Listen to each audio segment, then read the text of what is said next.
Second paper जो है मैथिली साहित्य यूपीएससी का, सारा कुछ जो है इसी में है। रिजल्ट जो छात्रों का आता है वो सेकेंड पेपर के आधार पर ही, चूंकि फर्स्ट पेपर जो है वो तो भाषा विज्ञान का है, मैंने पहले भी बताया आपको। और भाषा विज्ञान में कुछ फैक्ट्स हैं, उस फैक्ट्स को आपको समझ लेना है और फिर उसको रट जाना है। और अधिकतर छात्र जो है फर्स्ट पेपर में ठीक ठाक नंबर लाते हैं, पर उनको दिक्कत होती है सेकेंड पेपर में। सेकेंड पेपर की तैयारी जिसने अच्छे से कर लिया, सेकेंड पेपर की तैयारी को जिसने अच्छे से कर लिया, समझिए उसका रिजल्ट पक्का है। सेकेंड पेपर में जो है वो 5 प्रश्नों का उत्तर देना होता है। पद्य से जो पहला क्वेश्चन होता है वो स्वप्रसंग व्याख्या का होता है, वो अनिवार्य होता है। और गद्य से भी स्वप्रसंग व्याख्या का जो प्रश्न होता है वो अनिवार्य होता है। टोटल 5 प्रश्नों के उत्तर आपको लिखने होते हैं, जिसमें स्वप्रसंग व्याख्या का जो पोर्शन है वो अनिवार्यतः लिखना ही होता है। और उसके बाद जो प्रश्न हैं, उन प्रश्नों में से जो पद्य सेक्शन है उसमें या गद्य सेक्शन, कम से कम एक प्रश्न को आपको हल करना होगा। दूसरे सेक्शन से चूंकि 2 प्रश्न तो आपके हो गए स्वप्रसंग व्याख्या के, वो आपको करने ही हैं, वो आपने कर लिए, तो 2 प्रश्न हो गए। अब बचे 3 प्रश्न, तो 3 प्रश्नों में से पद्य या गद्य सेक्शन में से एक प्रश्न को आपको अनिवार्यतः हल करना है। बाकी 2 प्रश्न आप किसी भी सेक्शन से जो आपको आसान लगे आप हल कर सकते हैं। और एक प्रश्न को हल करने का जो समय है वो 36 मिनट का होता है, 36 मिनट्स। 36 मिनट्स में अब ये प्रश्न जो होता है, इसमें एक प्रश्न में 3 प्रश्न रहते हैं। एक प्रश्न है, जैसे क्वेश्चन नंबर 2 ले लीजिए, इसमें A, B, C करके 3 प्रश्न हैं। तो एक प्रश्न को हल करने का समय 36 को 3 भाग में विभाजित कर दीजिए तो 12 मिनट में एक प्रश्न को हल करना है। अब ये 12 मिनट का जो समय होता है उसमें आपको एकदम नपे तुले शब्दों में जो प्रश्न पूछा गया है, जैसा पूछा गया है, सबसे इसमें प्रमुख बात है प्रश्न को समझना कि प्रश्न में क्या पूछा गया है। अगर आप प्रश्न को सही ढंग से समझ लेते हैं तो, और आपने तैयारी की हुई है, उस तरह से आपको करवाई गई है, तो निश्चित रूपेण आप प्रश्न का सटीक उत्तर लिखेंगे। और सेकेंड पेपर ऐसा पेपर है कि अगर आपने ठीक उत्तर लिखा तो परीक्षक जो होते हैं वो बहुत विद्वान होते हैं, वो समझ जाते हैं कि छात्र ने ठीक ढंग से पढ़ाई की है, ऊपर से नहीं पढ़ा है, अच्छे ढंग से पढ़ाई की है। और इसमें भरपूर नंबर वो देते हैं, हाथ खोल के नंबर देते हैं सेकेंड पेपर में। और सेकेंड पेपर में नंबर आपका अच्छा आ गया तो अब समझिए परिणाम क्या होगा। अब आइए आते हैं प्रश्न पर। अब देखिए छात्र गलती कहाँ करते हैं वो भी मैं बता रहा हूं। अब जैसे ये क्वेश्चन नंबर 2 है। क्वेश्चन नंबर 2 जो है, क्वेश्चन नंबर 2 में प्रश्न है पहला ए क्या है? नारी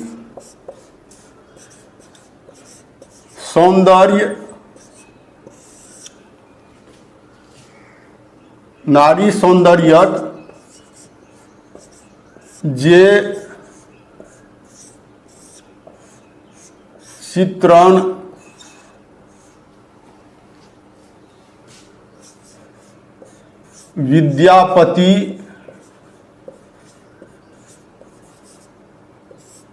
विद्यापतिक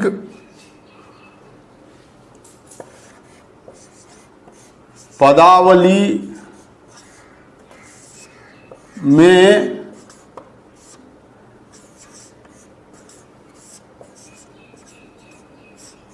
भेटैत अछि से अन्यत्र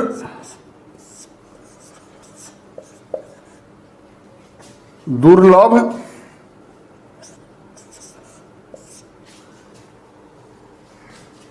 अछि। विद्यापति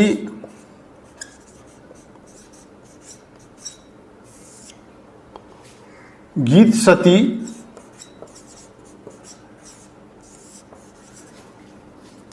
सती के पठित अंशक आधार पर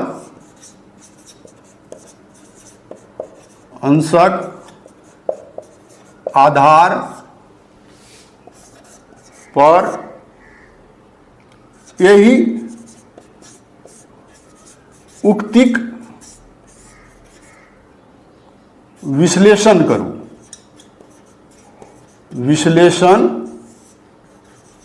करूं। अब यहां देखिए प्रश्न है, नारी सौंदर्यक जे चित्रण विद्यापतिक पदावली में भेटैत अछि से अन्यत्र दुर्लभ अछि। विद्यापति गीत सतीक पठित अंशक आधार पर एहि उक्तिक विश्लेषण करू। विद्यापति गीत सती में जो पद आपने पढ़ा हुआ है उन पदों के आधार पर विश्लेषण करना है कि नारी सौंदर्य का जो चित्रण उन्होंने विद्यापति पदावली में किया है वह अन्य जगह दुर्लभ है, अन्यत्र दुर्लभ है। अब यहां विश्लेषण का क्या अर्थ होता है?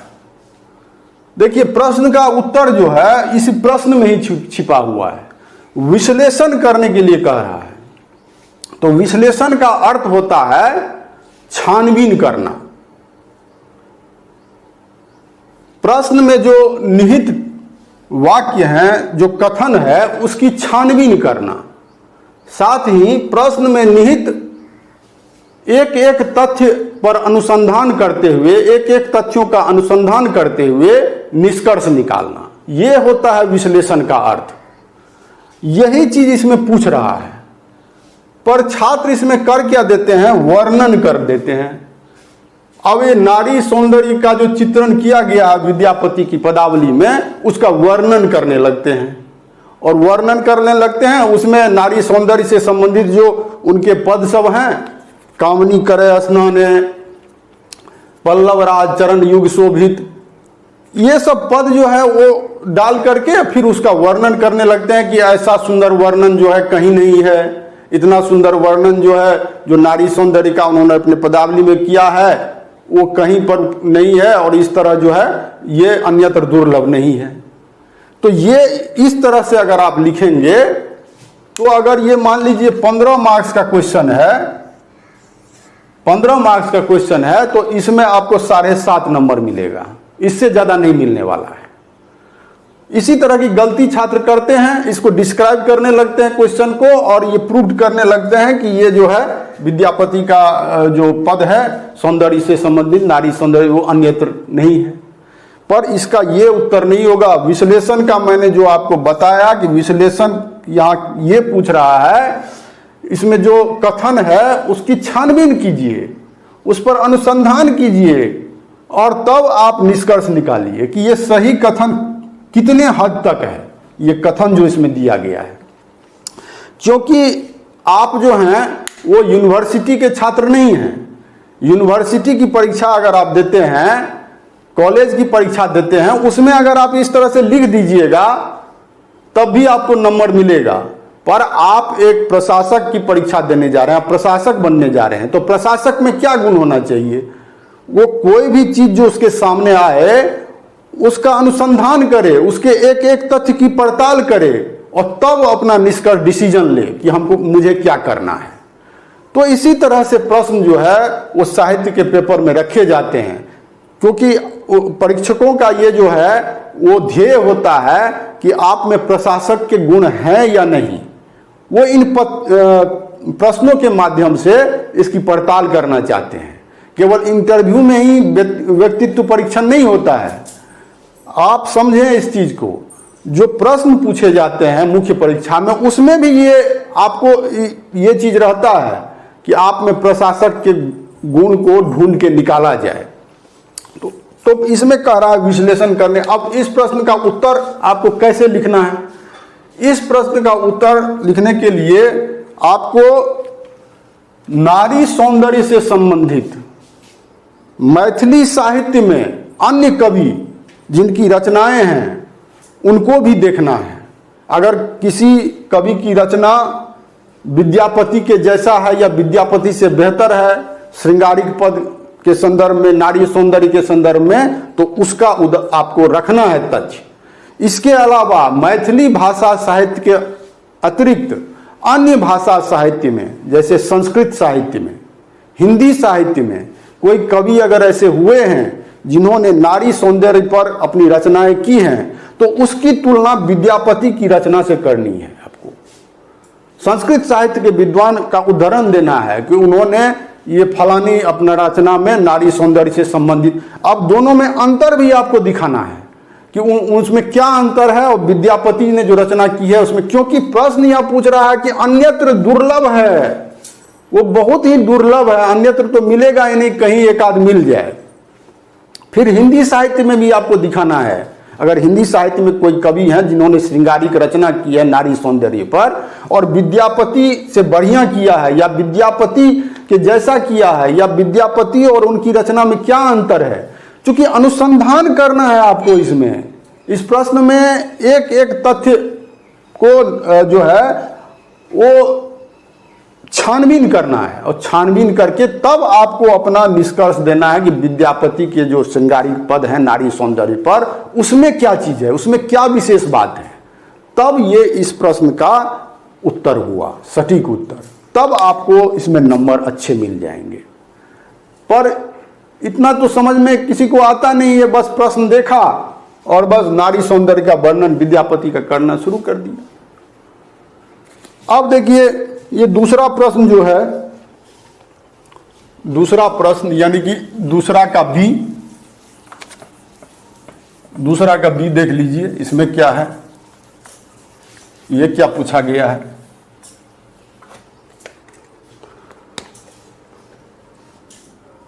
दूसरा का बी है मिथिला भाषा रामायण।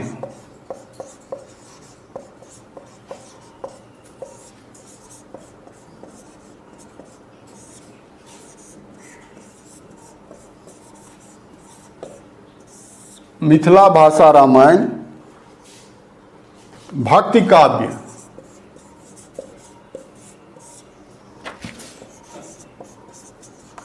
भक्ति काव्य ओ मिथिलाक जातीय गरिमा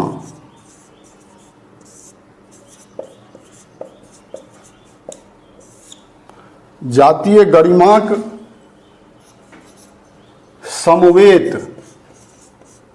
समवेत का अर्थ होता है एक साथ, समवेत रूपेण प्रतिनिधि ग्रंथ थिक।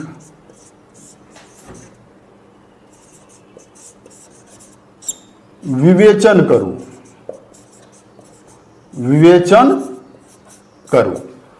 मिथिला भाषा रामायण भक्ति काव्य ओ मिथिला के जातीय गरिमा के समवेत रूपेण प्रतिनिधि ग्रंथ थिक। विवेचन करो। अब यहां कह रहा विवेचन करने के लिए, वहां था पहले प्रश्न में विश्लेषण, इसमें है विवेचन। अब इसमें भी जो है वर्णन करने लगते हैं छात्र, इसी जो कथन दिया हुआ उसका वर्णन करने लगते हैं, उसको प्रूव करने लगते हैं। विवेचन का अर्थ है यहां, विवेचन का अर्थ है कि प्रश्न में जो निहित पक्ष है, एक एक पक्ष को तौलकर तथ्यों को ध्यान में रखते हुए, फैक्ट्स को ध्यान में रखते हुए विचार करने की जो प्रक्रिया है उसको विवेचन कहते हैं। इसमें जो एक एक फैक्ट्स है, जो पक्ष है इसका, उसको तोड़ करके, एक एक चीज को तोड़ करके आपको उसको तौल करके उसको तौलते हुए, फैक्ट्स को ध्यान में रखते हुए, सत्य और असत्य का परीक्षण करते हुए जो विचार करने की प्रक्रिया है उसको विवेचन कहते हैं। तो केवल ये नहीं कि इसको डिस्क्राइब करने लगना है।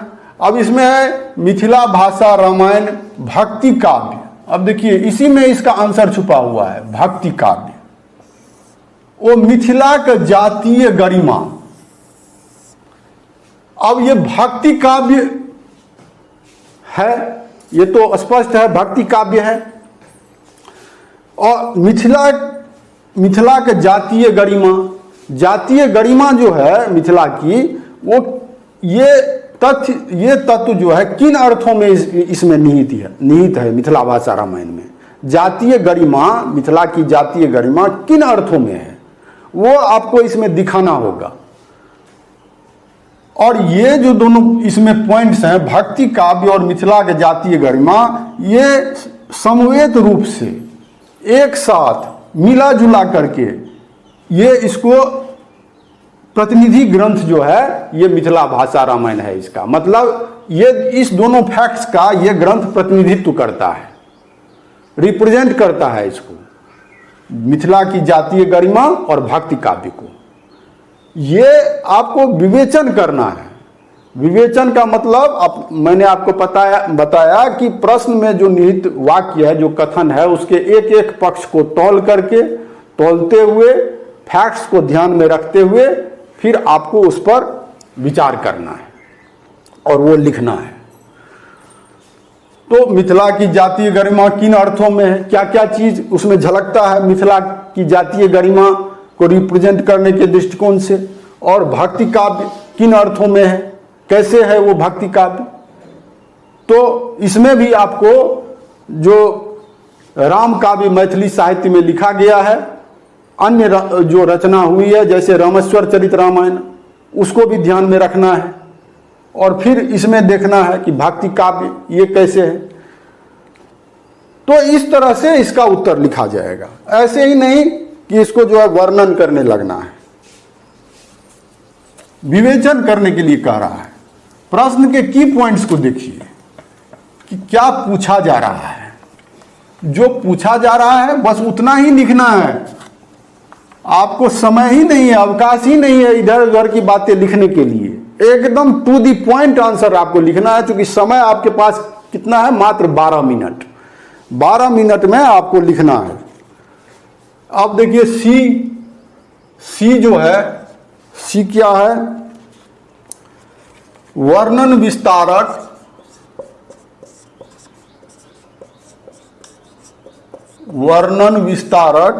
हेतु सूक्ष्म दृष्टि एवं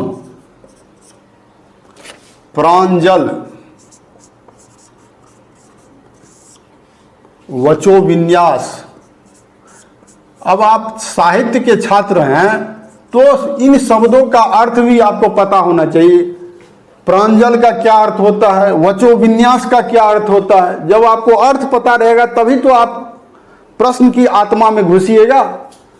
यहां आपको साहित्य सेक्शन में जितने भी प्रश्न पूछे जाते हैं ना, उसका सटीक टू द पॉइंट उत्तर लिखने के लिए प्रश्न की आत्मा में घुसना होगा। आपको समझना होगा कि क्या पूछा जा रहा है, प्रश्न में निहितार्थ जो है प्रश्न का क्या है, उसका भाव क्या है, तब आप आंसर लिख पाएंगे। प्रांजल वचो विन्यासक दृष्टिये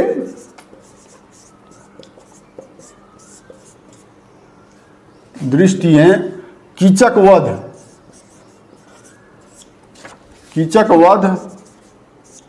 सफल महाकाव्य ठीक विश्लेषण करो।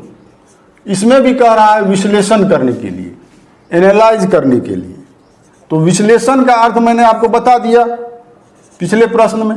इसमें भी कह रहा है विश्लेषण करो। अब वर्णन विस्तारक हेतु सूक्ष्म दृष्टि एवं प्रांजल वचो विन्यासक दृष्टि कीचक वध सफल महाकाव्य थी। अब किन अर्थों में किस हद तक सफल महाकाव्य है, इसको छानबीन करना है इस प्रश्न की कि सही चीज सही है कि नहीं। ये कथन जो कहा गया है वो सही, अगर सही है तो किस हद तक सही है। प्रांजल वचो, प्रांजल का अर्थ होता है सुंदर, वचो विन्यास, वर्णन करने का जो विन्यास है, वचन से वच आया है, मतलब बोलने का जो विविधता है, माने रचनाकार ने जो रचना की है उसमें जो उन्होंने कहना चाहा है उसका जो विन्यास है, सुंदर विन्यास पूर्वक उन्होंने अपनी बात रखी है इस ग्रंथ में। इस दृष्टि से कीचक वध जो है ये दोनों प्रांजल वचो विन्यास और सूक्ष्म दृष्टि और प्रांजल वचो विन्यास, ये दोनों कीवर्ड है इस प्रश्न का।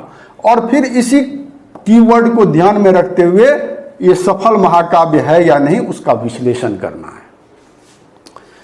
तो इसका उत्तर भी बहुत एनालिटिक तरीके से, बहुत तर्कपूर्ण ढंग से आपको लिखना है, ठीक है।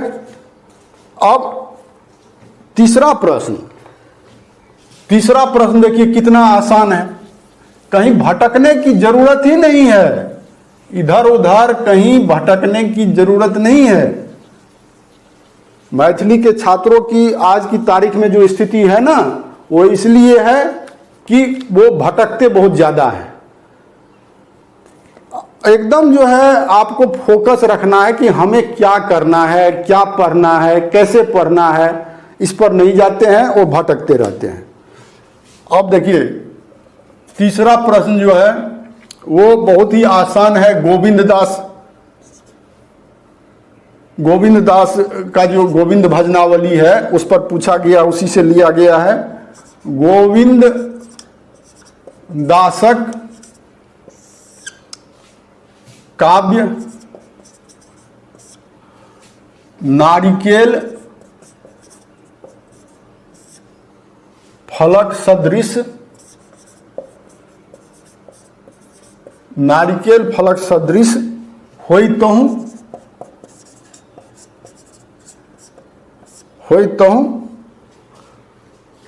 श्रुति माधुर्य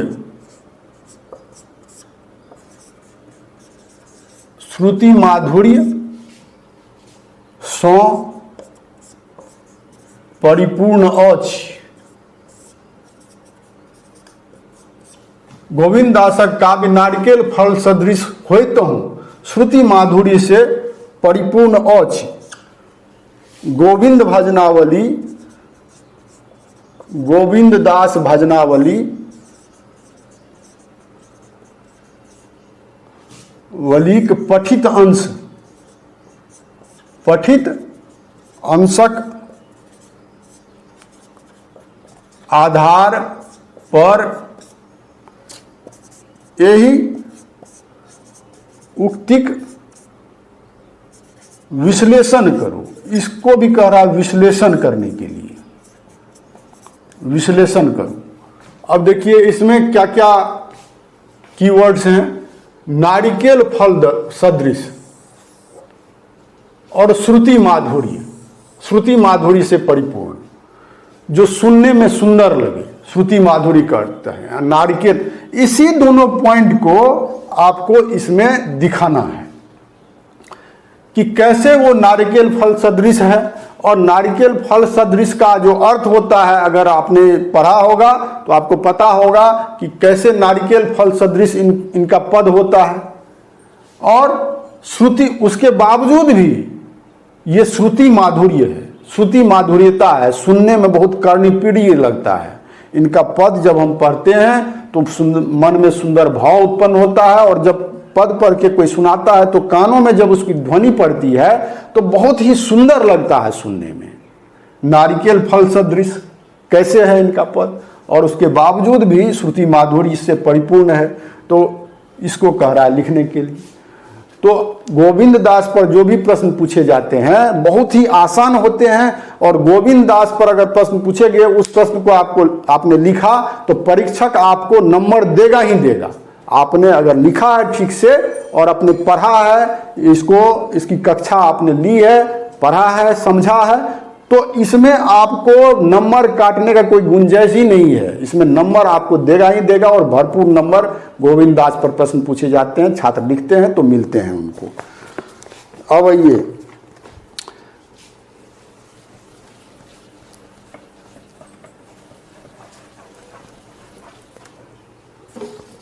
तीसरा का बी जो है वो कृष्ण जन्म से लिया गया है।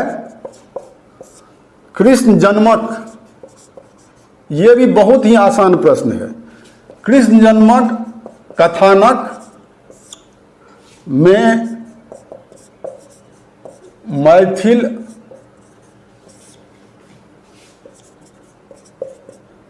सांस्कृतिक छाप झलकैत अछि।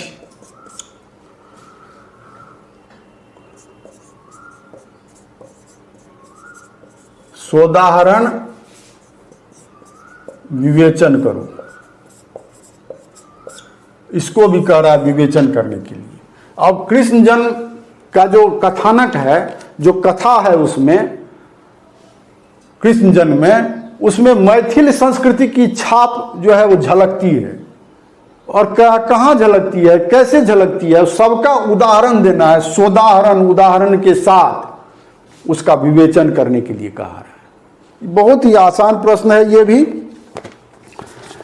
इसमें भी आपको अगर आप लिखते हैं, आपकी लेखन क्षमता, चूंकि सेकंड पेपर ऐसा है ना कि फर्स्ट पेपर में तो चलो फैक्ट बेस्ड है, आपने रटा, समझा और प्रश्न को समझ के लिखा तो नंबर आपको आ जाएंगे। पर लेखन क्षमता जो है, लेखन क्षमता, राइटिंग स्किल, वो आपको इसी में झलकता है सेकंड पेपर में। जिसकी जैसी राइटिंग स्किल है वो उतना अच्छा प्रदर्शन इसमें कर पाते हैं। तो राइटिंग स्किल जो ऐसे नहीं होता है। राइटिंग स्किल के लिए आपको, जैसे मैंने बताया, प्रश्नों को समझना ठीक से, प्रश्न क्या पूछ रहा है उसी तरह से उसका उत्तर लिखना, तो ये सारा राइटिंग स्किल में आ जाता है। फिर सी, तीसरा का सी है यात्री जी मैथिली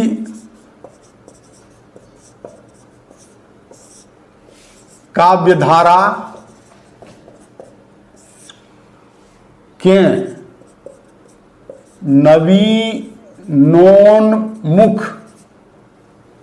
नवीनोन्मुख करवाक आयास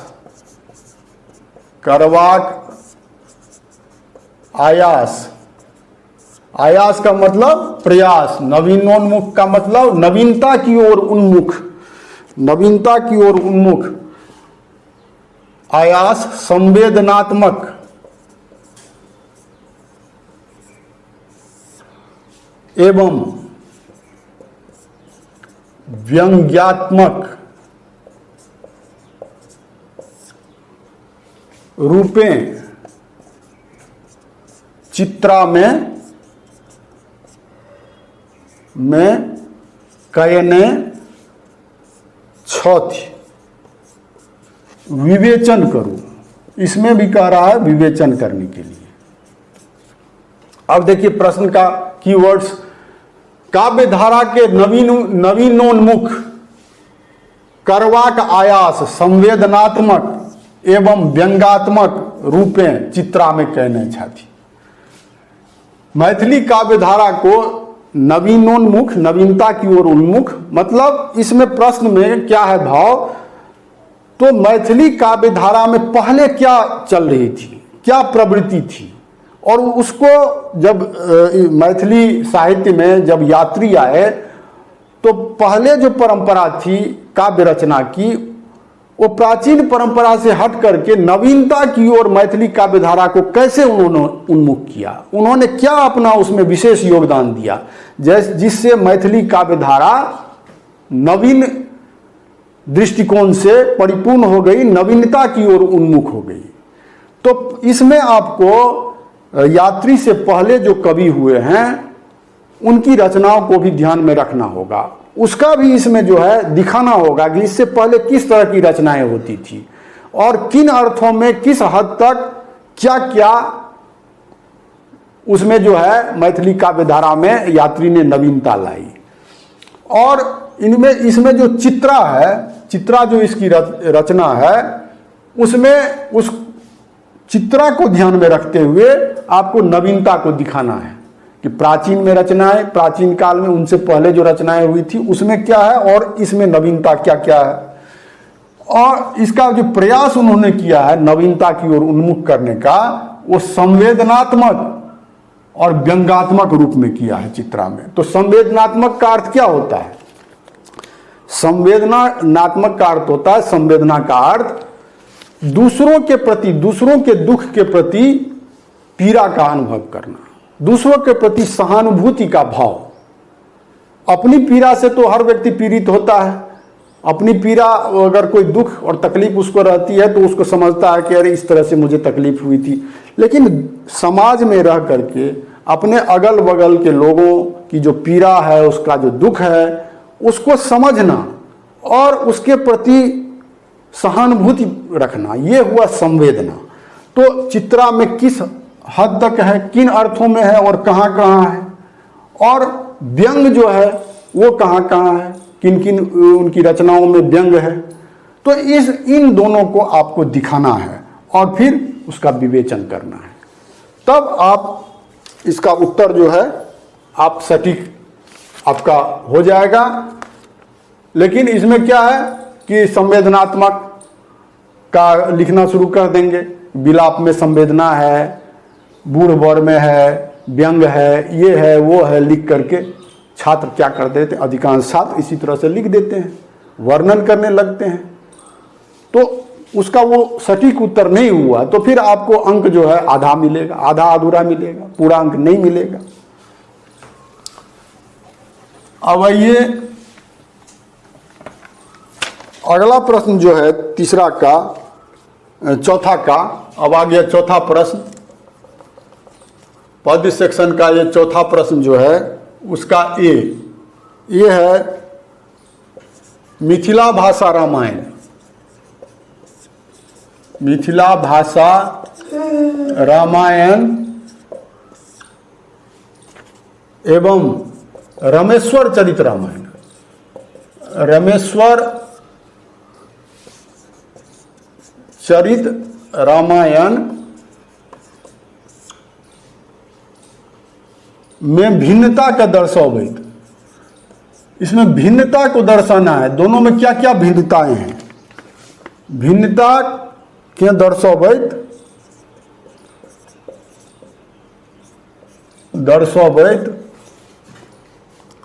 रमेश्वर चरित रामायणक विशेषता का उल्लेख करूं। रमेश्वर चरित रामायणक विशेषता का उल्लेख करने के लिए कह रहा है। उल्लेख, यहां पर क्या कह रहा है? उल्लेख करूं। उल्लेख का मतलब होता है वर्णन करना, इसका अर्थ होता है वर्णन करना। उल्लेख का मतलब वर्णन करना, चर्चा करना, इस पर चर्चा करना है। दोनों में अंतर को दिखाना है। मिथिला भाषा रामायण और रामेश्वर चरित रामायण में जो अंतर है वो दिखाना है। इसके अलावा जो रामेश्वर चरित रामायण है उसकी क्या क्या विशेषताएं हैं, ये बहुत सामान्य प्रश्न है। अगर आपने पढ़ा है तो इसका उत्तर बहुत आसानी से आप लिख देंगे, इसमें कोई शक की गुंजाइश नहीं है।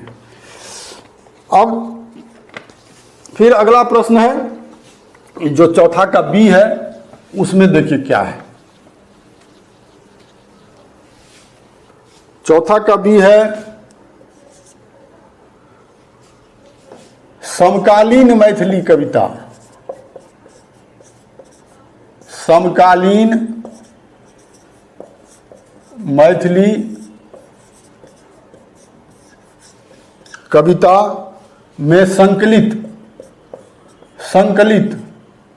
उसमें जो इनकी रचना है। संकलित का मतलब हुआ कि समकालीन मैथिली कविता में जो इनकी रचना है, रचना का आधार पर आरसी प्रसाद सिंह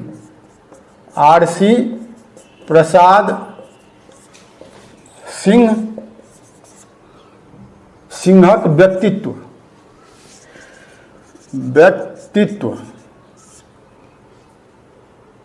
ओ काव्य वैशिष्ट्यक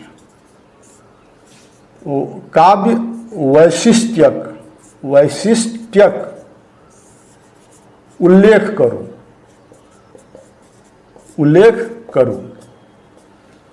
समकालीन मैथिली कविता में संकलित रचना का आधार पर आरसी प्रसाद सिंहक व्यक्तित्व और काव्य वैशिष्ट्यक उल्लेख करूं। समकालीन मैथिली कविता जो पुस्तक है सिलेबस में, उस पुस्तक में इनकी 2 रचनाएं हैं, जीवन और दूसरा है राष्ट्रगीत।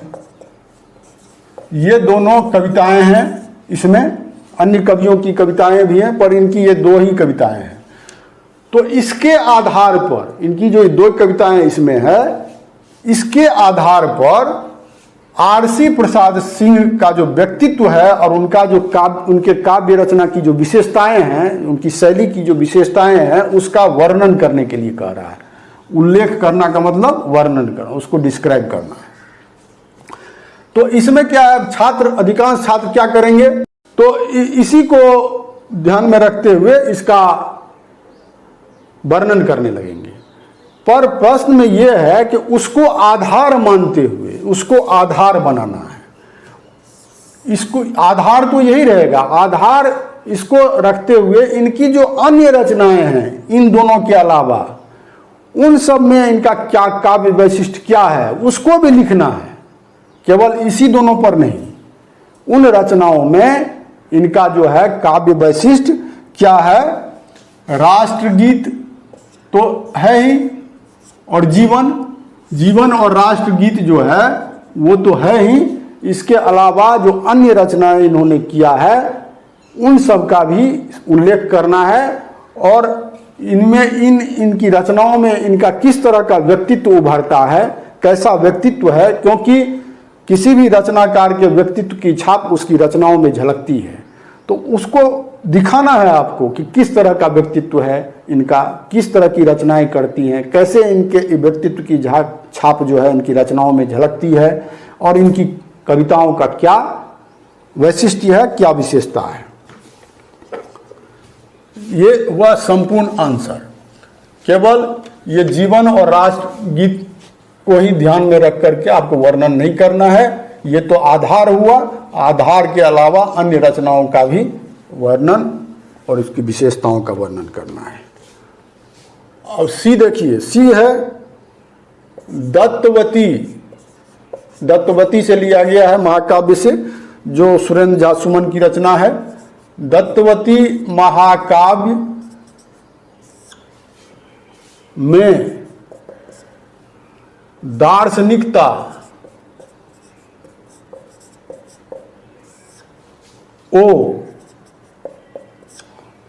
आध्यात्मिकता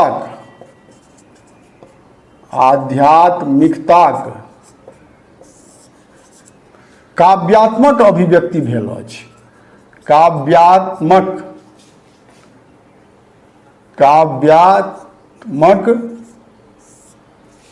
अभिव्यक्ति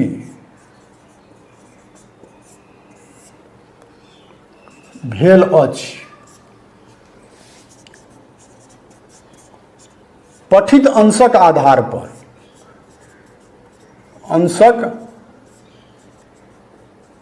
आधार पर स्पष्ट करो। स्पष्ट करने के लिए कह रहा है, प्रूव्ड करने के लिए। ये जो कथन है प्रश्न में, इस कथन को प्रूव्ड करने के लिए कह रहा है। दत्तवती महाकाव्य में दार्शनिकता ओ आध्यात्मिकता, इसकी उनकी जो ये रचना है, इसमें दार्शनिकता किन अर्थों में है और आध्यात्मिकता कहाँ कहाँ झलकती है, इसको आपको स्पष्ट करना है, प्रूव्ड करना है, जब तक ये प्रूव्ड नहीं होगा तब तक प्रश्न का आंसर नहीं हुआ। आप आधा अधूरा लिखेंगे, आधा अधूरा उसको प्रूव करने का कोशिश करेंगे। मैंने पहले कहा कि प्रश्न की आत्मा में घुसिए, क्या पूछा जा रहा है, क्या डिमांड है प्रश्न का, वो जब तक आप फुलफिल नहीं करेंगे और निर्धारित समय में आपको नपे तुले शब्दों में वो लिखना है, तो इसके लिए आपको तैयारी अच्छे से करनी होगी, तब आप प्रश्नों का सही सही उत्तर लिख पाएंगे, तब आपको अच्छे नंबर आएंगे और निश्चित रूप से आपको सफलता मिलेगी। इसमें कहीं कोई शक की गुंजाइश नहीं है, बशर्ते आपकी तैयारी अच्छी होनी चाहिए। तो ये सेकेंड पेपर का जो पद्य सेक्शन है उसमें मैंने बताया, अगर ज़्यादा विस्तार में जाऊंगा तो वीडियो बहुत लंबा हो जाएगा।